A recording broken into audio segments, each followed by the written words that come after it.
Vamos con el primer tópico. ¿Qué es un cristiano bíblico? ¿Qué es un cristiano bíblico?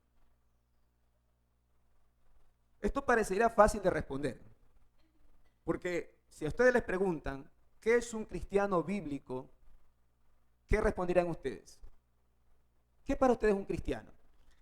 No sé si se da cuenta que la palabra en sí, cristiano, como que queda muy diluida ahora. Por eso, ¿qué es lo que hacemos? Ponerle la palabra bíblico, para de alguna manera encerrar al cristiano como alguien que sigue las escrituras. Pero aún así eso no nos garantiza si un cristiano está viviendo bajo la voluntad de Dios, si lo hace realmente bíblico. Un comentario del ministerio God Question dice así: el diccionario Webster define a un cristiano, solo cristiano, como una persona que se precia de creer en Jesús como el Cristo o en la religión basada en la enseñanza de Jesús. Aunque este es un buen punto de partida para entender quién es un cristiano, como muchas definiciones seculares, esta de alguna manera no alcanza a comunicar en realidad la verdad bíblica de lo que significa ser un cristiano. ¿Alguna pausa ahí? ¿Es claro eso? Usted ve a un cristiano y luego se sorprende, pero si es cristiano, pero si yo lo vi que esto y con una boca que contaba unos chistes, pero de doble sentido tremendo, y es cristiano. ¿Mm? Los seguidores de Jesucristo fueron llamados cristianos, primero en Antioquía, debido a que su comportamiento, actividad y forma de hablar fueron como los de Cristo. Era más claro en el principio. Era más claro. Y revisemos esas tres citas que están ahí. Hechos 11, 26. Yo voy a usar acá mis Word para que usted pueda encontrar rápidamente. Dice aquí Hechos 11, 26. Y se congregaron allí todo un año con la iglesia y enseñaron a mucha gente. Y a los discípulos se les llamó cristianos por primera vez en Antioquía. Ahí tenemos. La primera vez que se les llamaba a los discípulos cristianos en Antioquía. Tomen en cuenta que Hechos 11 ya habla de los cristianos fuera de Jerusalén, llevando el evangelio ¿a dónde? A los gentiles. ¿Sabe que cuando hacemos un estudio de esto, dice la escritura que muchos solamente hablaban a los judíos, pero había otro grupo que hablaba a ¿quiénes? A los gentiles, y Dios estaba con ellos. Hechos 26, 28. Dice así: entonces, este es el apóstol Pablo frente a el rey Agripa. Agripa dijo a Pablo: por poco me persuades de ser cristiano. Pablo estaba exponiendo teología frente al rey Agripa. Y el rey expresa: por poco me convences de ser cristiano. Pero el rey tenía clara la palabra cristiano. Sabía lo que era un cristiano. Y primera de Pedro 4:16 dice así la escritura: pero si alguno padece como cristiano, no se avergüence, sino glorifique a Dios por ello. Si alguno padece, si solamente pudiéramos hablar de este versículo nomás, podríamos destruir mucha teología incorrecta, doctrina incorrecta en cuanto a que un cristiano debe vivir como un rey y debe ser completamente bendecido. Ser cristiano es padecer. Y no se avergüence, sino que glorifique a Dios por ello. Entonces, regresando al comentario de God's Question, los seguidores de Jesucristo fueron llamados cristianos primero en Antioquía. Bueno, desafortunadamente, con el paso del tiempo, la palabra cristiano ha perdido mucho de su significado. Y sabe que también debería incluir también la palabra hermano. ¿Qué le parece? Muy parecido, ¿no? Alguien llega a la iglesia, ya está, y se hace amigo de los hermanos de la iglesia, y ya es hermano. Hermano. Y a veces no son ni bautizados en el evangelio. Mucho, dice, la palabra cristiano ha perdido mucho de su significado y a menudo es utilizada para describir a alguien religioso o que tiene altos valores morales en lugar de un verdadero seguidor de Jesucristo, nacido de nuevo, como lo vemos en Juan 3:3. Usted sabe Juan 3:3, Nicodemo, es necesario que tengas que nacer de nuevo. Tienes que nacer de nuevo. Y esto es tan real. Mire, en mi trabajo donde yo estoy, donde comparto con jóvenes, porque soy profesor, es un colegio laico y para ellos todos son cristianos. Todos son cristianos.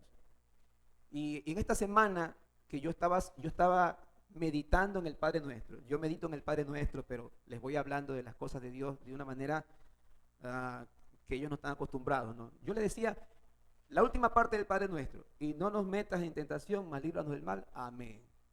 Y ahí les comencé a hablar por qué esa oración habla de meternos en tentación y librarnos del mal. ¿Por qué? Porque según la Escritura somos pecadores.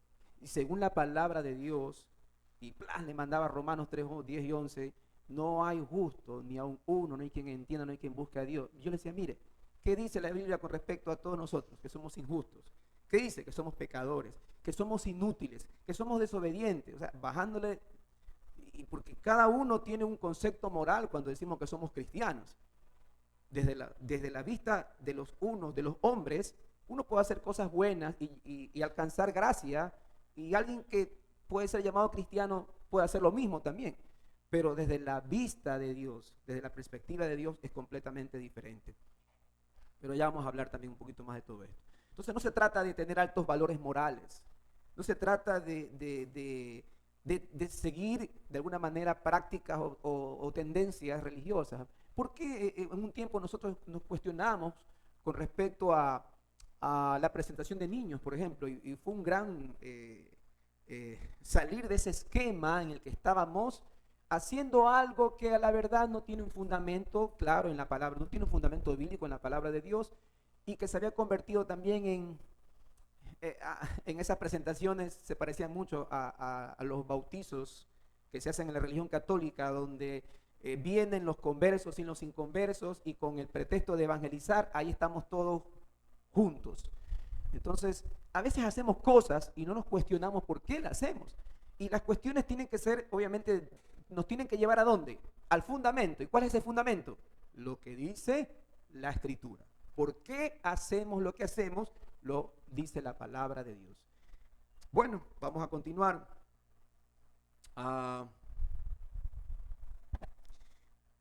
Bien. Entonces, vamos a ver nosotros en este tema, ¿qué es un cristiano bíblico? Vamos a verlo en cuatro puntos. Vamos a tratar, Dios mediante, dos de ellos en este mensaje. Un cristiano es una persona que ha enfrentado auténticamente el problema de su propio pecado. Lo voy a poner más para que lo puedan ver. Hablando de quién es un cristiano bíblico. ¿Quién es un cristiano bíblico? Una persona que ha enfrentado auténticamente el problema de su propio pecado. Bien, ¿qué es lo que queremos decir esto? Debemos entender algo primero, que el cristianismo es esencial y fundamentalmente una religión de pecadores. El cristiano debe entender, así como lo estábamos expresando, que es una persona que ha enfrentado auténticamente el problema de su propio pecado. Y vamos a ir a lo que dice la Escritura, Mateo 1:21, vamos a buscar. Observen. Desde el principio, cuando se anunciaba el nacimiento de Jesús, y dará a luz un hijo y llamará su nombre Jesús, porque él salvará a su pueblo de sus pecados. Bien, vamos a otra. Lucas 5, 31 y 32. Lucas 5, 31 y 32 dice así. Respondiendo Jesús les dijo: los que están sanos no tienen necesidad de médicos, sino ¿quiénes? Los enfermos. No he venido a llamar a justos, sino a pecadores al arrepentimiento. Entonces, un cristiano bíblico es aquel que ha reconocido que necesita, que está enfermo, que necesita, obviamente, tener la sanidad de que nos da Jesucristo. Sí, la gente a veces dice, pero yo, y son cristianos, pero no se consideran, no consideran que son pecadores. Ya por el hecho sencillo de que no hacen pecados que son extremos, tal vez, ¿no? No consideran que hay en sus vidas un problema. El Señor les dijo, yo no he venido a llamar a los sanos. Dice, los sanos no necesitan necesidad de médico. Pensemos en esta analogía que hace Jesús. ¿Cuándo usted va al doctor? ¿Cuándo usted va? Cuando usted está enfermo. ¿Por qué razón? Porque usted ha reconocido que si se queda ahí y no va a visitar al médico, hasta se puede morir. ¿Y quién quiere eso? Entonces usted ha reconocido de que si no busco al médico, no voy a ser sanado. Pero usted se imagina a alguien que, qué sé yo, tenga una lepra y se le esté cayendo la nariz, la lepra hacía eso, ¿no? Comenzaba a destruir la piel, se le caían los dedos, las orejas, y diga, no, yo estoy bien. Pero si es evidente que te está consumiendo una enfermedad, y estás bien. Si pensamos en el cáncer, alguien que ya tiene una metástasis, pero está bien, y no va a ningún lado. Entonces es importante reconocer que hay una enfermedad. Y Jesús dice, yo no he venido a llamar a justos, sino a quienes, aquellos que reconocen que son pecadores y que tienen que volverse al arrepentimiento. Un cristiano es uno que ha enfrentado auténticamente el problema de su propio pecado. Que ha enfrentado auténticamente el problema de su propio pecado. Primera de Timoteo 1:15 dice, palabra fiel y digna de ser recibida por todos, que Cristo Jesús vino al mundo para salvar a los pecadores, de los cuales, dice el apóstol Pablo, yo soy el primero. Yo soy el primero que necesito la gracia de Dios. No, pero si tuviste una revelación al tercer cielo y que esto y que lo otro, y Dios, nada. Reconozco que yo soy el primero que necesito la gracia de Jesús para salvar a los pecadores.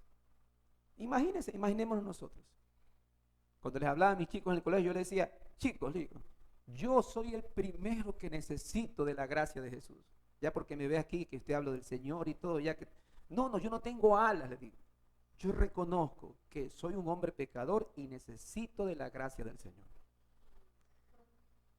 Cuando nos dirigimos a las Escrituras, hallamos que cada uno de nosotros tiene un problema personal, doble, con respecto al pecado. Esto es importante. Ya hay que tener en cuenta que un cristiano bíblico es uno que ha enfrentado auténticamente el problema de su propio pecado, que lo ha enfrentado, que lo reconoce, que está consciente. Y este problema se presenta doble. Primero, un expediente negativo y un corazón maligno. Entonces vamos a revisar esa parte. Vamos con el primero. ¿Qué es esto de expediente negativo? De alguna manera ya hemos revisado esto en algunos cursos que hemos tenido antes. Las Escrituras nos dicen con claridad que obtuvimos un expediente malo mucho antes de que nosotros existiéramos en la tierra. ¿Sí entiende esto de expediente? Cuando usted va a hacer una revisión o algo, tiene que revisar alguna información porque le proporciona. Resulta que la información nuestra no es nada buena. O sea, antes de que nosotros hagamos algo, nuestro expediente nos dice que somos malos, sin siquiera haber hecho algo. Por eso es que a veces la gente que no tiene un fundamento claro en la palabra de Dios se asusta cuando uno dice, hey, si los niños son tan bonitos y preciosos y todo, pero esos niños que se ven tan lindos, tan tiernos, necesitan también recibir la gracia de Jesús. Y haga la prueba. Siempre digo, si usted no cree en esto, haga la prueba. 2 niños hermosos que están ahí, pónganle un juguete precioso y no pasan ni 5 minutos y se están dando golpes ya. ¿Por qué? ¿Quién les enseña a ser así? Las Escrituras nos hablan con claridad de esto, de que de alguna forma tenemos un expediente malo mucho antes de que nosotros existiéramos en la tierra. Romanos 5:12, vamos a revisar. Romanos 5:12, el apóstol Pablo hablando a los romanos, del capítulo 5, dice: por tanto, como el pecado entró en el mundo por un hombre, y por el pecado la muerte, así la muerte pasó a todos los hombres, por cuanto todos pecaron. ¿De qué está hablando este expediente malo? ¿Cómo lo conocemos? Como el pecado, muchas veces le decimos el pecado original, o el pecado del inicio. Sí, es verdad. Adán fracasó. Y dice aquí la escritura claramente: ¿cómo el pecado entró al mundo por un hombre? Así la muerte pasó a todos los hombres, por cuanto todos pecaron. El contexto de todo el pasaje está hablando precisamente de Adán, el primer hombre. Primera de Corintios 15:22 dice, acá está más claro: porque así como en Adán todos mueren, también en Cristo todos serán vivificados. ¿Qué resulta? Hey, si no tienes a Cristo como tu Salvador personal, solamente lo tienes a ¿quién? A Adán. ¿Y qué resulta? Que en Adán todos mueren. Todos mueren. Pero claro, todo el mundo dice: hey, yo sí tengo a Cristo. Bueno, vamos a ver de qué se trata esto de tener realmente a Cristo, que es ser un cristiano bíblico. Y estamos viendo que el primer punto, ¿cuál es? Que cada uno, que un cristiano bíblico, reconoce que tiene un serio problema con el pecado. La idea de que Dios nos consideró culpables debido al pecado de Adán se sigue afirmando aún más en los versículos de Romanos 5 mismo, pero vea 18 y 19. Dice: así que, vea, como la transgresión de uno vino la condenación a todos los hombres, de la misma manera por la justicia de uno vino a todos los hombres la justificación de vida. Está hablando aquí de Adán y Cristo. Porque, observe, así como por la desobediencia de un hombre, los muchos fueron constituidos pecadores. Cuando uno no tiene un fundamento claro en la palabra de Dios, uno choca con esto. Dice: ¿yo qué culpa tengo si yo no estaba ahí? Pero resulta que de alguna manera Adán representaba ¿a quién? A toda la humanidad. Y la desobediencia de Adán, dice aquí, así como por la desobediencia de un hombre, los muchos fueron constituidos pecadores. Entonces, hay que tener claro eso. A veces no consideramos la palabra de Dios y pensamos que realmente podemos ser dechados de buenas virtudes. Pero tenemos un expediente que nos es contrario. Un expediente que ya está lleno, y todo lo que tiene el expediente es adverso contra nosotros. Es maligno. La conclusión que podemos sacar de estos versículos es que todos los miembros de la raza humana estaban representados en Adán, en el momento de su prueba en el huerto del Edén. O sea, estaban representados por Adán en el momento de su prueba en el huerto del Edén. Como nuestro representante Adán pecó, y Dios nos consideró a nosotros culpables como también a Adán. Esa es la verdad de la Escritura. Somos culpables. Somos culpables. Y no diga, pero nosotros tenemos, y eso es lo que va la siguiente parte, mejor me adelanto. La segunda, acuérdense que tenemos nosotros un doble pecado aquí. Tenemos un doble problema. Un expediente que nos es en contrario y un corazón que es maligno. Resulta que la desobediencia, aquí dice, cuando Adán pecó, él no solo se hizo culpable delante de Dios. ¿Qué sucedió? Sino que también se contaminó y corrompió en su naturaleza. Y esa naturaleza corrompida es la que se pasa a todos nosotros. Esa naturaleza corrupta pasa a todos sus descendientes. Si tú eres descendiente de Adán, esa naturaleza está en ti, a menos que no seas descendiente de Adán.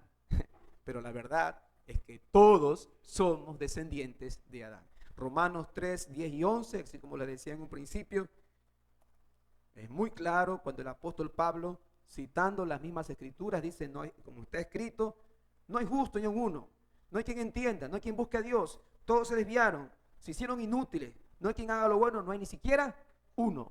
Esa es la verdad, somos injustos, no hay ni uno que es justo, somos todos ignorantes de las cosas espirituales. Hey, no buscamos a Dios. No, pero si yo sí lo busco. Bueno, si tú crees que lo buscas a Dios, es porque Dios te ha buscado a ti primero. Es la única razón por la cual tú buscas a Dios. Es porque Él te ha buscado primero. Ahora hay que evaluar si tú piensas que estás buscando a Dios o realmente lo estás buscando. Porque puedes estar viviendo una tradición y sin darte cuenta. No dice muy claramente Mateo 7:21, muchos me dirán en aquel día, ¿sí o no?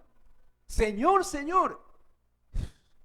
¿Usted se imagina cuánta gente? El Señor lo dijo, muchos, Mateo 7:21, muchos me dirán en aquel día, Señor, Señor, no hicimos esto, no hicimos lo otro, no hicimos esto de acá.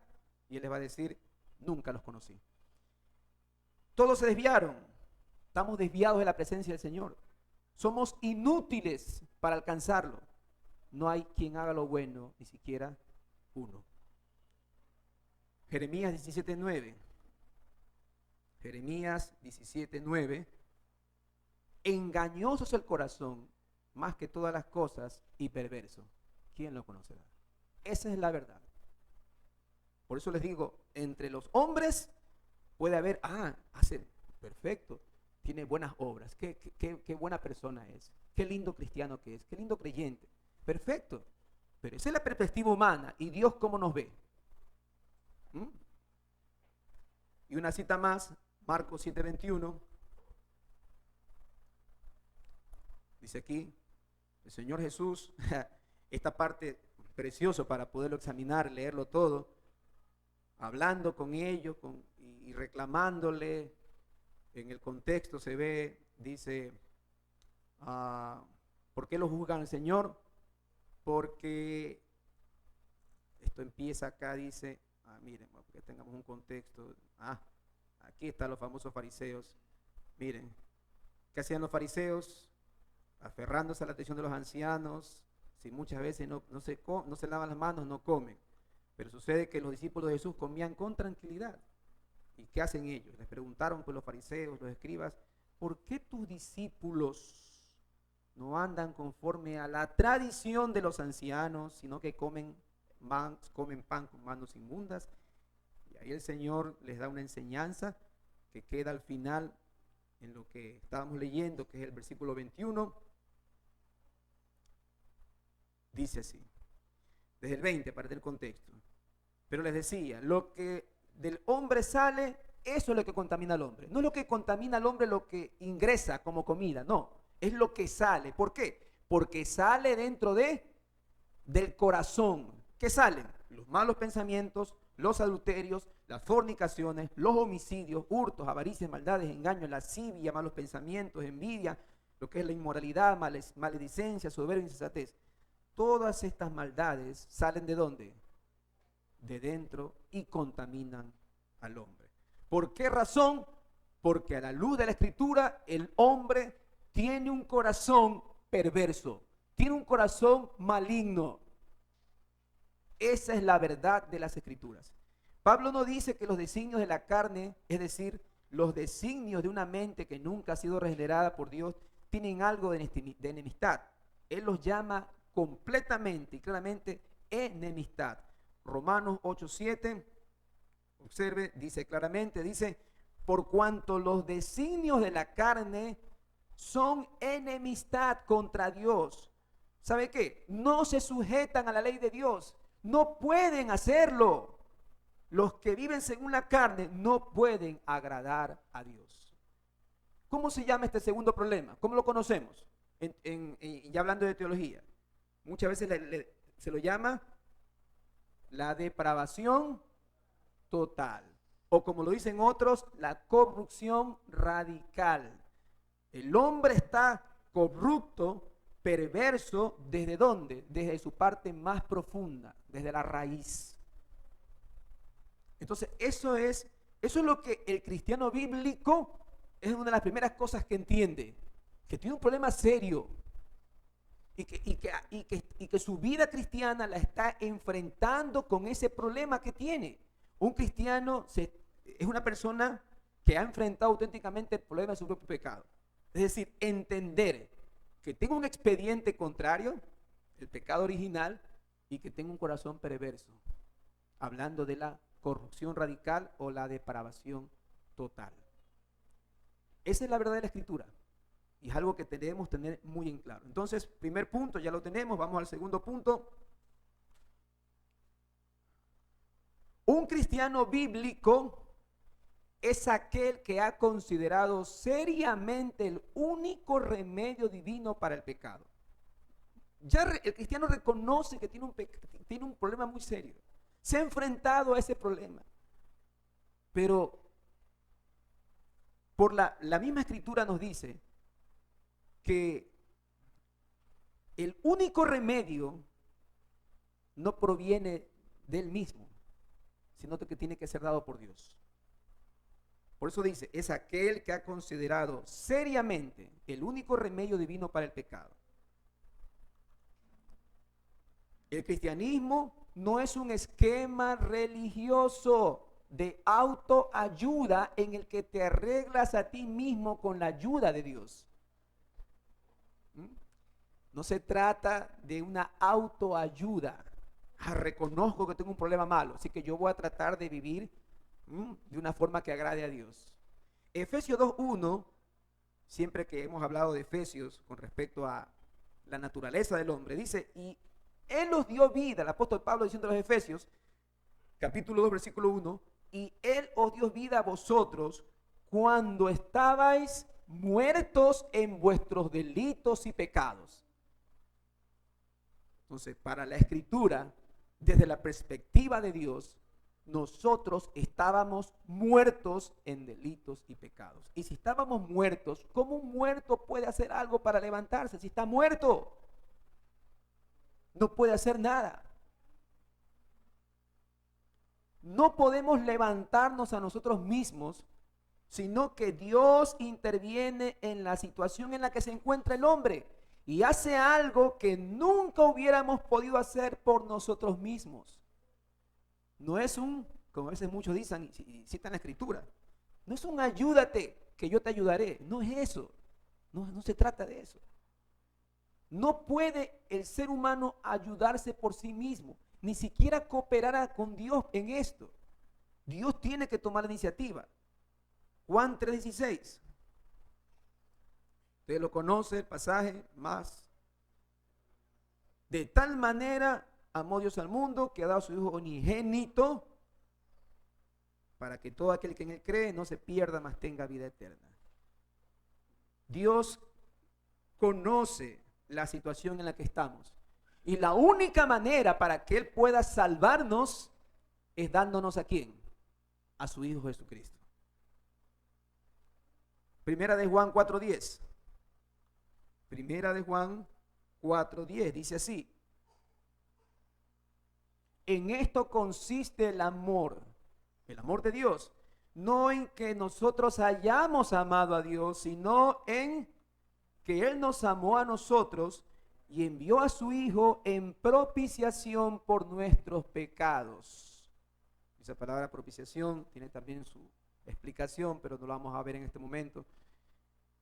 Tan grande es su amor que envió a su Hijo para que nuestros pecados sean borrados delante de su presencia, por decirlo de alguna manera. Efesios 2:4-5. El apóstol Pablo dice, pero Dios, que es rico en misericordia por su gran amor con que nos amó. Mi hermano, si usted no ve aquí esta claridad de la Escritura, oremos para que pueda Dios mostrarle cómo estábamos antes de venir a Cristo. Aún estando muertos en pecados, nos dio vida juntamente con Cristo. Por gracia sois salvos.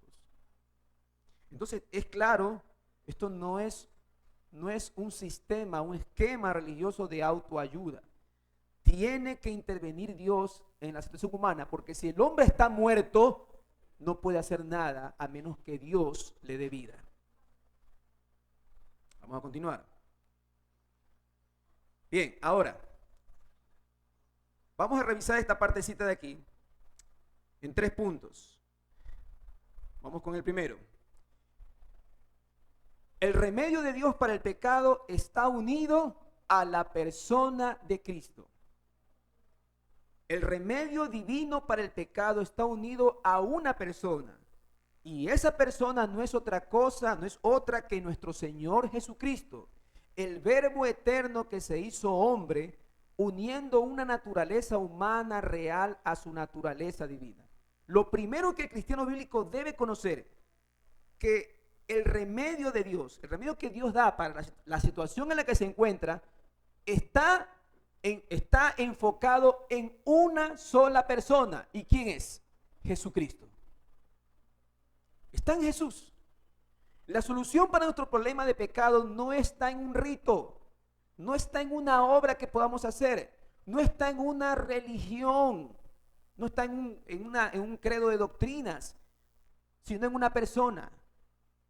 No es porque sea usted bautista o sea reformado, o porque conoce las doctrinas de la gracia, o porque está en la sana doctrina.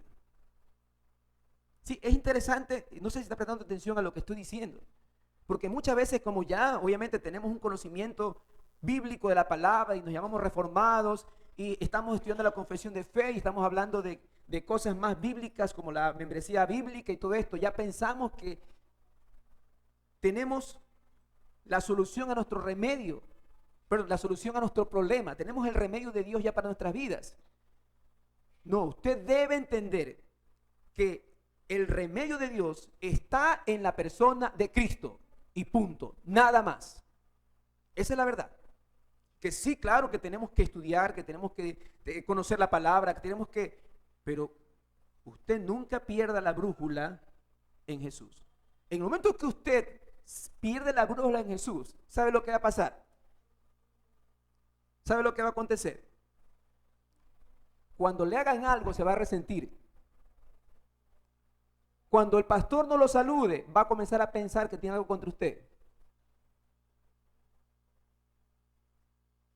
Cuando lo amonesten, va a pensar que el pastor me las tiene contra mí. O cualquier hermano. Cuando usted centra su vida, la necesidad de su vida en la persona de Jesucristo, mi hermano, usted tiene su vida enfocada en la única brújula que Dios da, que es Jesús. Cristo es el que salva. Usted sabe, conoce el pasaje de la Escritura, Juan 14:6. Jesús le dijo: yo soy el camino, la verdad y la vida. Nadie viene al Padre sino por mí.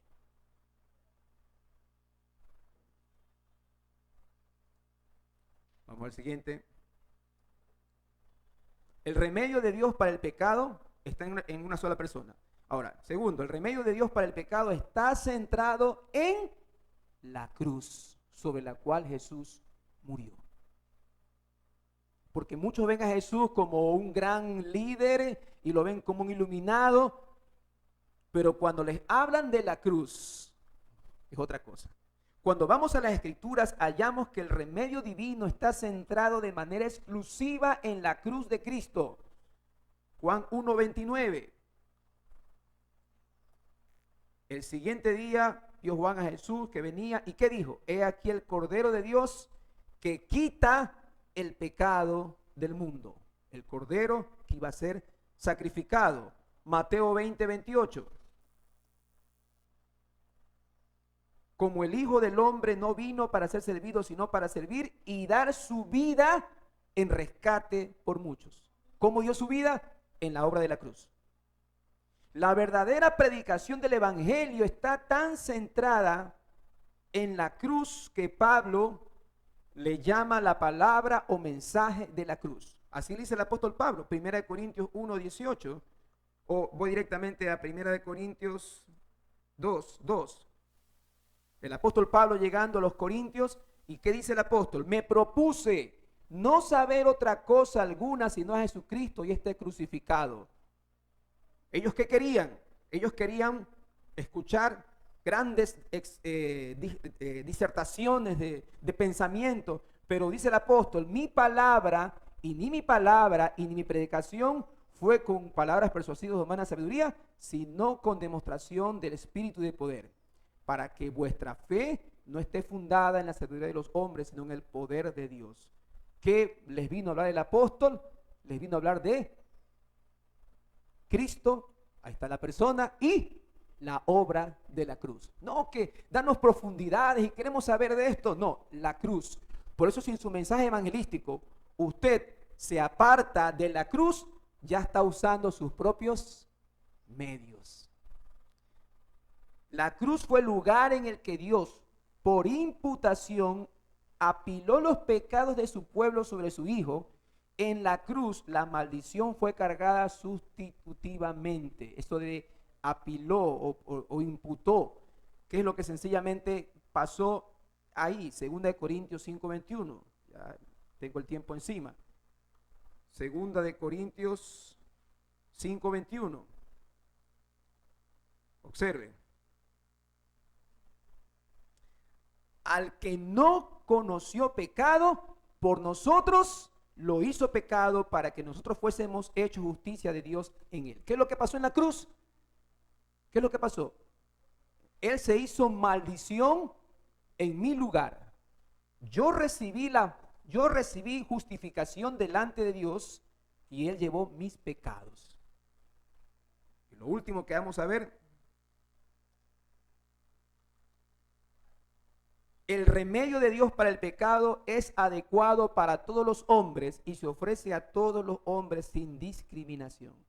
Cuando empezamos a sentir la realidad de nuestro pecado, el perdón se convierte en el problema más difícil con el cual nuestra mente ha tenido que luchar.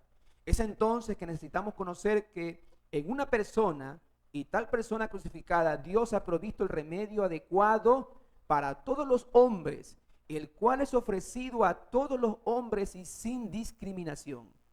Si fueran dadas condiciones para la disponibilidad de Cristo, entonces diríamos, seguramente yo no satisfago tales condiciones. De seguro que no califico. La maravilla de la provisión de Dios es que viene con estos términos y sin trabas. Por ejemplo, si leímos Isaías 55:1, Isaías 55:1, dice aquí, a todos los sedientos, venid a las aguas, y a los que no tienen dinero, venid, comprad y comed. Venid, comprad sin dinero y sin precio vino y leche. Pero la llamada es ¿a quién? A todos los sedientos. Juan 6:37. Juan 6:37. Todo, el Señor Jesús dice, todo lo que el Padre me da, vendrá a mí. Y el que a mí viene, no le echo fuera. Y Mateo 11:28. Mateo 11:28. Venid a mí, todos los que estáis trabajados y cargados, y yo os haré descansar. Entonces, el remedio de Dios para el pecado es ofrecido ¿a quiénes? A todos sin discriminación. Es a todos. Y cuando y con esto quiero cerrar, yo leía esta parte de aquí, yo decía en mi corazón, ¿y por qué muchos rechazan el mensaje? Y tú ves el rechazo de muchos, pero ves también una realidad que es la que nos llena de gozo, un gozo indescriptible al saber que si tú puedes ser receptivo al mensaje de Dios y entender lo espiritual, es porque a Él le plació hacerlo por gracia. Porque la verdad de la Escritura, hasta ahora todo lo que hemos visto, es que tú no tienes, ni tú ni yo tenemos nada bueno para lo cual diga Dios, lo voy a salvar. ¿Por qué? Porque Él es así, es así, es así. No, todos estamos en la misma condición de destituidos de Dios. ¿Cómo es entonces que tú puedes escuchar la voz de Dios? ¿Cómo es entonces que tú puedes entender lo espiritual de Dios? Es porque sencillamente le plació en su misericordia que tú puedas entender el evangelio. El que se gloríe, gloríese en que puede entenderme y comprenderme. Y eso, mi hermano, no es para ufanarnos, no es para sacar pecho, sino para todo lo contrario, decir gracias Señor y aquí estoy, aquí yo estoy. Y yo, Señor, quiero entender, porque esto me permite a mí considerar si tú realmente estás viviendo como un cristiano bíblico, si estás entendiendo lo que la Biblia enseña con respecto a nuestra posición, la posición que tenemos delante de Dios. Y dale gracias al Señor, porque puedes entenderle y puedes comprenderle. Amén. La próxima semana seguimos con los otros 2 puntos. Vamos a orar. Bendito Padre Celestial, Señor, gracias por este tiempo. Gracias por su palabra, Padre amado, Señor. Mi Dios amado, que su palabra confronte nuestra vida y exponga a la luz de las Escrituras si realmente estamos siendo cristianos bíblicos. Ayúdanos, Señor. Gracias por todo, bendito Señor y Salvador. Amén.